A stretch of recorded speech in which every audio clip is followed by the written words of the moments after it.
अस्सलाम वालेकुम नाजरीन, मैं मोहम्मद असलम हुसैन सियासत की खबरों में आप सबका इस्तकबाल करता हूँ। आज गुजरात में बल्दियाती इदारों के इंतखाब के लिए 6 म्यूनसिपल कॉरपोरेशन अहमदाबाद, राजकोट, वडोदरा, सूरत, भावनगर और जामनगर में वोटिंग जारी है। मरकजी वज़ीर दाखिला अमित शाह और गुजरात के सीएम विजय रूपानी भी शहरी इंतखाबात में वोट डाल रहे हैं। इस इंतखाब में बीजेपी और कांग्रेस के साथ साथ आम आदमी पार्टी और AIMIM भी मैदान में हैं। गुजरात के शहरी इंतखाबात के लिए अहमदाबाद, वडोदरा, राजकोट, जामनगर में सुबह 9:30 बजे तक 9% पोलिंग हो चुकी है, जबकि भावनगर, सूरत में 8% पोलिंग रिकॉर्ड की गई है।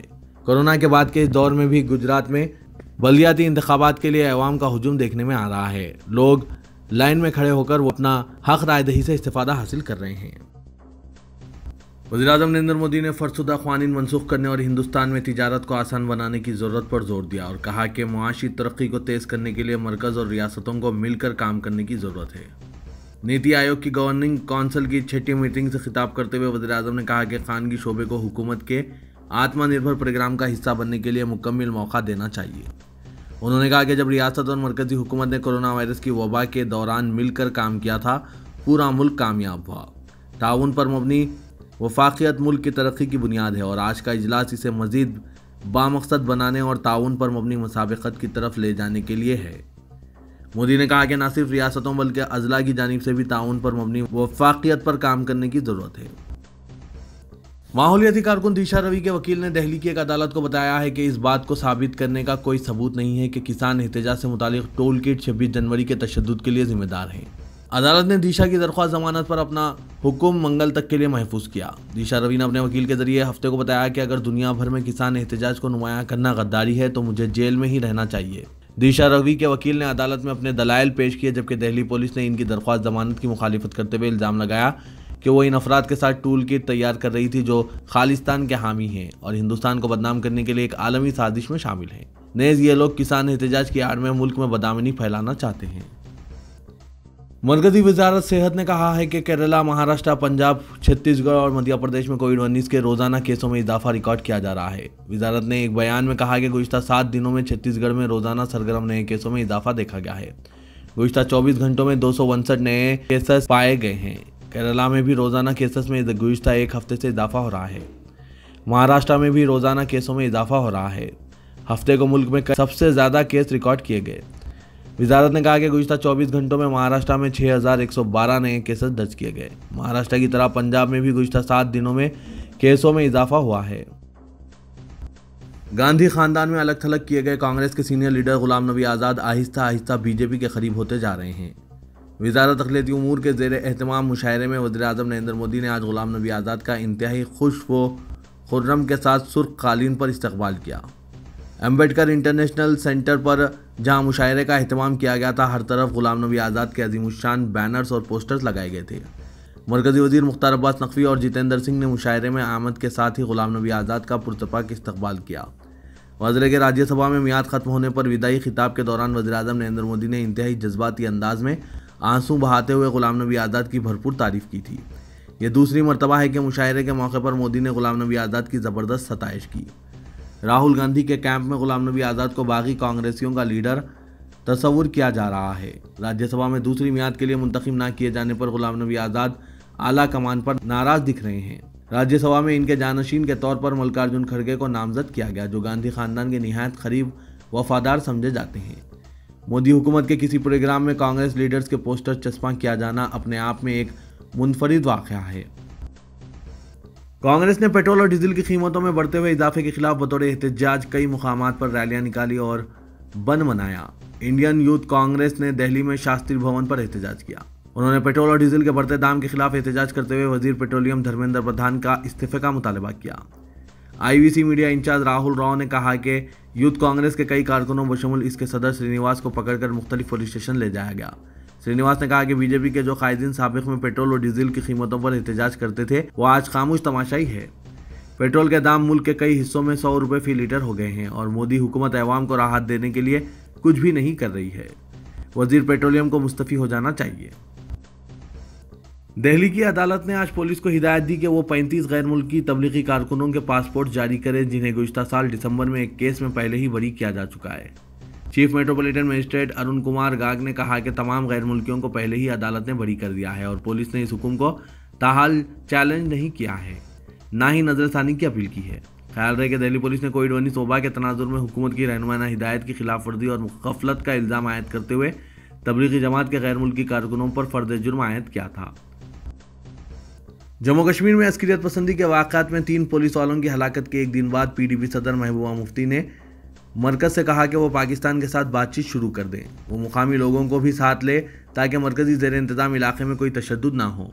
PDP सदर ने कश्मीर के ज़िला अनंतनाग के लोगरीपुरा ऐश मुकाम का दौरा किया ताकि जम्मू कश्मीर पुलिस कांस्टेबल सोहेल अहमद के गमज़दा ख़ानदान से इज़हार ताज़ियत किया जाए, जो जुम्मे के दिन श्रीनगर में अस्करियत पसंद हमले में हलाक हुआ था। दौरे के बाद मीडिया से बात करते हुए महबूबा मुफ्ती ने कहा कि मरकज़ को पाकिस्तान और जम्मू कश्मीर के अवाम से बातचीत करनी चाहिए। हुकूमत को सोचना चाहिए कि जम्मू कश्मीर के अवाम, पुलिस वाले और नौजवान कब तक अपनी जानों की कुर्बानी देते रहेंगे। मसला कश्मीर बहुत बड़ा मसला है जिसे हल कर देना चाहिए ताकि जम्मू कश्मीर में खून खराबा रुक जाए और अवाम अमन, चैन व सुकून से रहने लगे। साबिक़ चीफ मिनिस्टर जम्मू कश्मीर ने कहा कि बीजेपी हुकूमत को सोचना चाहिए और मुज़ाकरात का अमल शुरू कर देना चाहिए ताकि खून खराबा रुक जाए। उन्होंने कहा कि हमारे कब्रिस्तान भर चुके हैं। PDP सरबराह ने कहा कि बातचीत का अमल शुरू होना चाहिए, चाहे वो यहाँ के लोगों से हो या पाकिस्तान से। किसानों के एहतजाज को अब 3 माह मुकम्मिल हो रहे हैं, लेकिन अभी तक इन्हें अपने मुतालबात को मनवाने में कामयाबी नहीं मिली। किसान कायदीन का इसरार है कि वो 3 मुतनाज़ा ज़रई क़वानीन को मनसूख करवा कर ही घरों को लौटेंगे। चुनांचे वो अपने बेटे और बेटियों के रस्म और शादियां तक एहतजाज के मुकाम पर मुनक़िद करने का इरादा रखते हैं। किसान कायदीन ने कहा कि गाजीपुर बॉर्डर पर मीडिया सेंटर में 2 मार्च को रस्म की एक तकरीब मुनक़िद की जाएगी। भारतीय किसान यूनियन के तर्जुमान राकेश टिकैत ने मीडिया को बताया कि एहतजाज का अहाता करने के लिए मीडिया के नुमाइंदों के लिए एक मीडिया सेंटर बनाया गया है, लेकिन अब यहाँ रस्म और शादी की तकारीब वगैरह भी मुनक़िद की जाएगी। मरकज़ी वज़ीर फाइनेंस निर्मला सीतारमण ने पेट्रोल और डीजल की कीमतों में इजाफे को शदीद मसला करार देते हुए कहा कि सारिफिन को राहत दिलाने के लिए मरकज़ और रियासती हुकूमतों को बात करनी चाहिए। निर्मला सीतारमण ने पेट्रोल और डीजल की बढ़ती हुई कीमतों पर कहा कि ये एक शदीद मसला है और कीमतों में कमी के अलावा कोई भी जवाब अवाम को मुतमईन नहीं कर सकता। तृणमूल कांग्रेस ने बीजेपी और इसके लीडरों को बाहरी करार देते हुए कहा है कि बंगाल की आवाम को अपनी बेटी चाहिए का नारा दिया है। ममता बनर्जी की तस्वीर के साथ कोलकाता शहर और दीगर इलाकों में ये होर्डिंग्स लगाए गए हैं। इस होर्डिंग्स का तृणमूल कांग्रेस ने अपने दफ्तर में बाज़ाब्ता लॉन्च किया है। तृणमूल के सेक्रेटरी जनरल पार्थू चटर्जी ने कहा कि रियासत के अवाम अपनी ही बेटी चाहते हैं, जो गुज़िश्ता कई सालों से इनके वज़ीर आला की हैसियत से इनके शाना बशाना खड़ी रही है। वो नहीं चाहते कि बैरूनी अफराद बंगाल में आकर बंगाल में अमन व अमान को नुकसान पहुँचाए। इजरायली मीडिया के मुताबिक मुत्तहिदा अरब इमारात के मुतअद्दिद सिफारतकार और आला ओहदेदारों का एक वफ्द तल अवीव पहुंचा है। वफ्द की आमद का मकसद सिफारत खाने के क़याम के लिए जगह का तयन करना है। मीडिया रिपोर्ट में बताया गया है कि 6 इमारती ओहदेदार और सिफारतकार खुसूसी तैयारे पर गुज़िश्ता रोज़ तल अवीव पहुंचे। मीडिया रिपोर्ट्स के मुताबिक इमारती सिफारतकारों को तल अवीव में मुख्तलिफ इमलाक दिखाई गए जिन्हें UAE सिफारत खाने के तौर पर इस्तेमाल किया जा सकता है। कुवैत में हुकूमत ने ऐलान किया है कि वो नए इक़दामात के साथ इतवार से गैर मुल्कियों को मुल्क में दाखिले की इजाज़त देगा। कुवैत में शहरी हवाबाजी की इंतजामिया के मुताबिक कोरोना से शदीद मुतासरा ममालिक से बराह रास्त परवाज़ों के जरिए आने वाले अफराद 14 रोज़ के लिए एक मुकामी होटल में क्वारंटाइन में रहने के पाबंद होंगे। इस मकसद के लिए कुवैत मुसाफिर की वेबसाइट के जरिए इंदराज होगा। होटल में क़याम के अखराजात मुसाफिर को खुद अदा करना होंगे। सऊदी अरब में वज़ारत इस्लामी उमूर व दावत रहनुमाई ने सऊदी अरब के 5 इलाकों में 6 नमाजियों के कोरोना वायरस में मुब्तला पाए जाने पर मजीद 6 मसाजिद आर्जी तौर पर बंद की है। मीडिया के मुताबिक वज़ारत इस्लामी उमूर का कहना है कि 12 रोज़ के दौरान 96 मसाजिद बंद की जा चुकी है। इनमें से 87 को सैनिटाइजिंग की कार्रवाई और हिफ्ज़ान सेहत के ज़वाबित पर अमल दरामद मुकम्मिल होने पर खोल दिया गया। वज़ारत इस्लामी उमूर का कहना है कि मुमलिकत भर में वज़ारत के इंस्पेक्टर्स तमाम मसाजिद की निगरानी कर रहे हैं।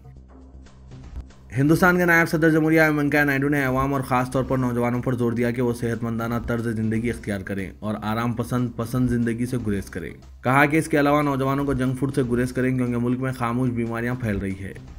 मरकज़ बराए DNA फिंगरप्रिंट व डायग्नोस्टिक्स के दौरे के मौके पर साइंसदानों से खिताब करते हुए वेंकैया नायडू ने कहा कि चंद साल कबल आलमी तंजीम सेहत के डाटा से पता चला कि हिंदुस्तान में होने वाली अमवात की 61% अमवात खामोश बीमारियों जैसे अमराज क़ल्ब, डायबिटीज़ और कैंसर से होती है।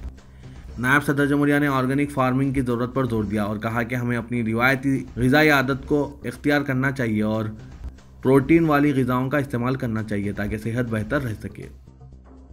टीआरएस रुकन असेंबली डी नागेंद्र ने आईपीएल हर राज्य में हैदराबादी क्रिकेट खिलाड़ियों से नाइंसाफी पर सख्त बरहमी का इजहार किया और मुकामी इदारों के खिलाड़ियों को सनराइजर्स हैदराबाद की टीम में शामिल न करने पर जारिया सीजन के इनेकाद में रुकावटें पैदा करने का इंतबाह दिया। इंडियन क्रिकेट टीम के साबिक कप्तान व सदर हैदराबाद क्रिकेट एसोसिएशन मोहम्मद अजहरुद्दीन की तशवीश के बाद असेंबली हल्के खैरताबाद के टीआरएस के रुकन असेंबली डी नागेंद्र ने भी हैदराबादी मुकामी क्रिकेट खिलाड़ियों से हुई नाइंसाफी पर आवाज़ उठाई। उन्होंने कहा कि हैदराबाद में टैलेंट की कोई कमी नहीं है। हैदराबाद और तेलंगाना के कई अजला में बेहतरीन क्रिकेट खेलने वाले खिलाड़ी मौजूद है, जिन्हें सिर्फ एक मौका फराहम करने की ज़रूरत है। मौका फराहम करने पर वो अपने जौहर दिखाते हैं, जिसकी ताज़ा मिसाल मोहम्मद सिराज हैं। लेकिन सनराइज़र हैदराबाद ने एक भी मुकामी खिलाड़ी को आईपीएल के हर राज्य में नहीं खरीदा है। टीम का नाम हैदराबाद है, मगर हैदराबाद का एक भी खिलाड़ी टीम में मौजूद नहीं है, जिसकी वो सख्त मजम्मत करते हैं। ग्रेटर हैदराबाद म्यूनसिपल कॉर्पोरेशन के नवमुंतखब मेयर और डिप्टी मेयर गढ़वाल विजय लक्ष्मी और एम श्रीलता पीर से अपनी नई जिम्मेदारियां संभाल लेंगे। इस सिलसिले में पीर को सुबह 9:30 बजे तकरीब मुनक्किद होगी, जिसमें विजय लक्ष्मी और श्रीलता अपनी जिम्मेदारियां संभालेंगी। इससे कबल खुसूसी पूजा की जाएगी। नवमुंतखब मेयर विजय लक्ष्मी ने बताया कि आज उन्होंने साबिका मेयर बी राम मोहन से मुलाकात करके जायजा हासिल करने की तकरीब में इन्हें मदऊ किया है। इम्कान है कि साबिक मेयर और डिप्टी मेयर वो दीगर तकरीब में शिरकत करेंगे। पहले से परेशान अवाम पर दूध की शक्ल में मजीद माली बोझ का इजाफा होने जा रहा है। डेयरी इदारों की जानिब से दूध की कीमतों में फी लीटर इजाफा करने का संजीदगी से जायजा लिया जा रहा है। कोरोना बहरान लॉकडाउन के बाद हर शोबे माली बहरान का शिकार हो चुके हैं। अवाम का माहाना घरेलू बजट पूरी तरह उथल पुथल हो चुका है।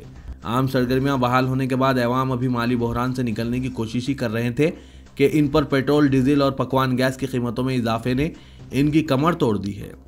पेट्रोल डीजल की कीमतों में गुज़िश्ता 12 दिन से मुसलसिल इजाफा हो रहा है। 2 माह के दौरान पकवान गैस की कीमतों में 200 रुपये से ज़्यादा का इजाफा हो गया है, जिससे अशियाए मोहताज में ज़बरदस्त इजाफा हो गया। हर अशिया की कीमत हफ्ते में एक बार तब्दील हो रही है। गरीब व मुतवस्सित तबकात कीमतों में इजाफे से परेशान हैं। वहीं डेयरी इदारों की जानिब से दूध की कीमतों में इजाफे का जायजा लिया जा रहा है। डेयरी इदारों के इंतजामिया का कहना है कि पेट्रोल डीजल की कीमतों में रोज़ाना इजाफे से ट्रांसपोर्ट के चार्जेस में इजाफा हो रहा है। तवाज़ुन को बरकरार रखने के लिए दूध की कीमतों में इजाफे के अलावा कोई दूसरा रास्ता नहीं है। चारमीनार और इसके अतराफ गैर कानूनी कब्जे और इन्हें बर्खास्त करने से मुतालिक मौजू पर हेरिटेज जहदकारों में काफ़ी मुबाहस हुई हैं। ऐसे इतलात हैं कि इन स्ट्रक्चर्स ही की वजह तारीखी यादगार इमारत चारमीनार, जो हैदराबाद की एक अलामत है, बावकार यूनेस्को वर्ल्ड हेरिटेज साइट फहरिस्त में शामिल होने का मौका खो दिया है। एक आरटीआई दरख्वास्त में यह वजाहत तलब की गई है कि आया चारमीनार के पास भाग्यलक्ष्मी मंदिर और छिल्ला कानूनी स्ट्रक्चर्स है या नहीं। आरटीआई में सवाल किया गया कि इस मंदिर और छिल्ले को कब तामीर किया गया और आया इन स्ट्रक्चर्स को आर्कोलॉजिकल सर्वे ऑफ इंडिया की जानिब से तस्लीम करने के साथ कानूनी बनाया गया है या नहीं। एएसआई एक अहम सरकारी इदारा है जो यादगार इमारतों के तहफ़्फ़ुज़ के लिए सरगर्म है। इसके हैदराबाद सर्कल में गोलकुंडा किला और चारमीनार इसकी फहरिस्त में शामिल हैं। जवाब में एएसआई ने तहरीर किया कि चारमीनार के जुनूब मशरक़ी मीनार से मुत्तसिल भाग्यलक्ष्मी मंदिर का वजूद हैदराबाद को हुकूमत हिंद की जानिब से हासिल करने के बाद हुआ है। चारमीनार मुत्तसिल छिल्ले के बारे में इस दफ्तर में कोई रिकॉर्ड दस्तियाब नहीं है। इस जवाब से इन दोनों स्ट्रक्चर्स के कानूनी होने के मसले पर काफ़ी रोशनी पड़ती है। मरकजी मुमलिकती वज़ीर दाखिला किशन रेड्डी ने कहा कि बाज़ रियासतों के सिवा तमाम इलाकों में कोरोना के मामलात की तादाद में कमी हो रही है और अवाम भरोसे के साथ कोरोना का टीका लें। उन्होंने तिरुमला में मीडिया से बात करते हुए कहा कि हमारे मुल्क और दुनिया भर में कोविड वबा की लहर में कमी हुई है। कोविड पर काबू पाने में कामयाबी हासिल हो रही है। तेलंगाना बीजेपी के सदर बंडी संजय ने कहा कि साल 2023 में तेलंगाना में हिंदुओं की हुकूमत कायम होगी। फिलहाल तेलंगाना में मुसलमानों की और आंध्र प्रदेश में ईसाइयों की हुक्मरानी चल रही है। बोराबंडा इलाके में शिवाजी का मुजस्मा लगाने पैदा तनाज़े पर रद्दमल का इजहार करते हुए बंडी संजय ने कहा कि हिंदू साम्राज्य कायम करने जद्दोजहद करने वाले छत्रपति शिवाजी का मुजस्मा नहीं लगाया गया तो क्या बाबर या अकबर के मुजस्मे लगाए जाएंगे। तेलंगाना बीजेपी सदर ने टीआरएस पर इल्ज़ाम आयद किया कि वो हिंदुओं की मुखालिफत करने वाली जमात से साजबाज कर चुकी है, जिसके बाद हिंदुओं को तेलंगाना में परेशान किया जा रहा है। हिंदुओं के खिलाफ मुनज़्ज़म साजिश की जा रही है। हिंदू समाज की बात करने वालों के खिलाफ झूठे इल्ज़ाम आयद करके मुकदमात दर्ज किए जा रहे हैं। इससे बीजेपी डरने घबराने वाली नहीं है, बल्कि इससे हिंदुओं में मजीद इत्तेहाद बढ़ेगा। हुकूमत की जानिब से कितने भी मुकदमात दर्ज किए जाएं, तेलंगाना में रामराज कायम होकर रहेगा और इसको कोई ताकत रोक नहीं सकती। बंडी संजय ने कहा कि तेलंगाना में बीजेपी की ताकत में दिन ब दिन इजाफा हो रहा है। कौंसिल के ग्रेजुएट हलकों के 2 नशिस्तों पर बीजेपी कामयाब होगी।